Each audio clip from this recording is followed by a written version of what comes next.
నెల్లూరు జిల్లా ఆత్మకూరు పట్టణంలోని బాలికోన్నత పాఠశాలలో లైబ్రరీగా పనిచేస్తున్న పసుపులేటి శ్రీనివాసులు అనే ఉద్యోగి తరచూ ఉద్యోగుల పట్ల అసభ్యంగా ప్రవర్తిస్తూ పాల్పడుతున్నాడని, ఈ క్రమంలో ఈ రోజు పాఠశాలకు సమయం దాటి వచ్చి తనకు హాజరు వేయమని పాఠశాల సిబ్బందితో గొడవకు దిగి అడ్డు చెప్పిన హెడ్ మాస్టర్ పై కూడా దాడికి దిగడంతో పాఠశాల అధ్యాపక బృందం, ఇతర ఉద్యోగులు భయాందోళనకు గురై పోలీసులకు సమాచారం అందించారు.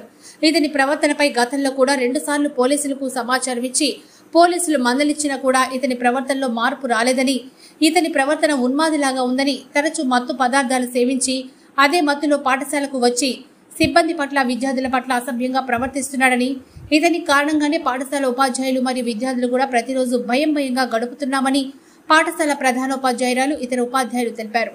ప్రతిరోజు ఇతనితో తీవ్ర ఇబ్బంది పడుతున్నామని, ఇతను పాఠశాలలో ఉంటే తమంతా కూడా పాఠశాల వీడిపోతామంటూ పాఠశాల ఉద్యోగులందరూ తెలిపారు. విషయం తెలుసుకుని విద్యార్థుల తల్లిదండ్రులు పాఠశాల వద్దకు వచ్చి ఇతని ప్రవర్తనపై మందలిస్తూ వీరు కూడా పోలీసులకు సమాచారం ఇచ్చారు.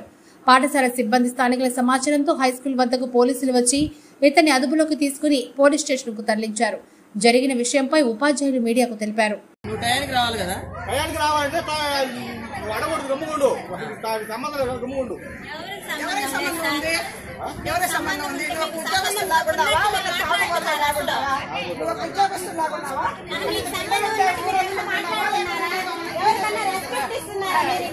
పేరెంట్ గా మాకు అడిగే రైట్ ఉంది.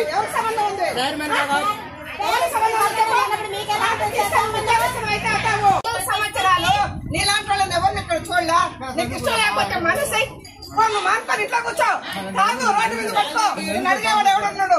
ఇక్కడ ఒక పేరెంట్స్ నిజంగా నేను ఆడపిల్లకాయలు నేను చూసి తెచ్చుకోవాలా అంటే నువ్వు ఏమైనా చేస్తావు? నువ్వు ఆడపిల్లకాయలు తాగొచ్చి నువ్వు తాగొచ్చి ఏమైనా చేస్తావు? నువ్వు ఆడపిల్లకాయలు రక్షణ ఎక్కడ ఆడపిల్లకాయలకి వాయించారా?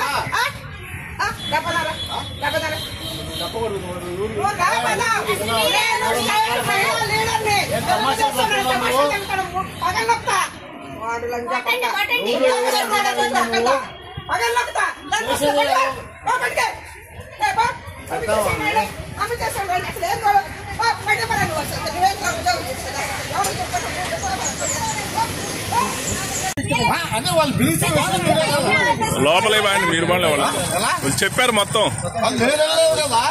చెప్తారు.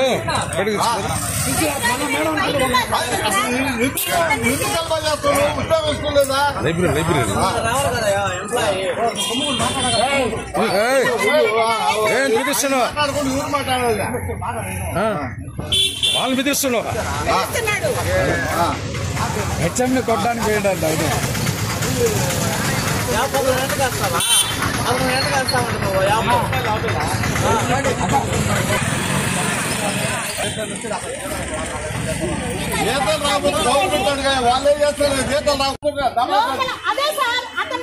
కొట్టడానికి పోయాడు. అది ఈ రోజు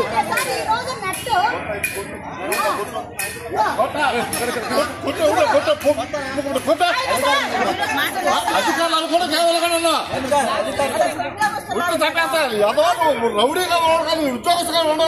గుడ్డలు తీసుకెళ్ళండి.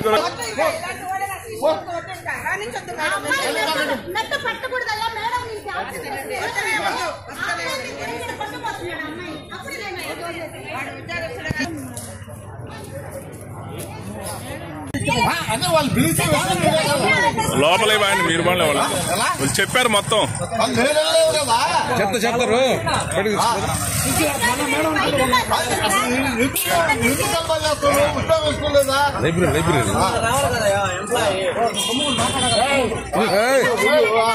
బెదిరిస్తున్నావు, వాళ్ళని బెదిరిస్తున్నావు, హెచ్ఎంని కొట్టడానికి పోయిందంట.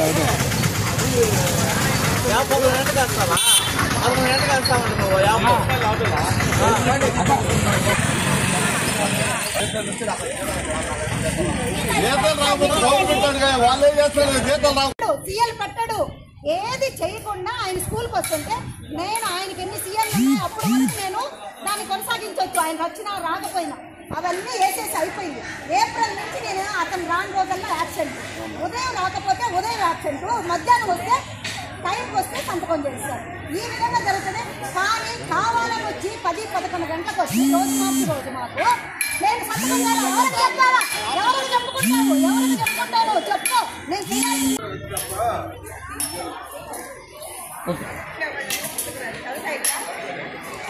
మేడం వెనక ఉన్న వాళ్ళు రాండి మేడం. बस सोने जब भाई क्या ये खेला काटते हैं क्या जी? हाँ खेला काट दो डर को पीछे जाते रहे तो डर को पीछे जाते रहे तो ना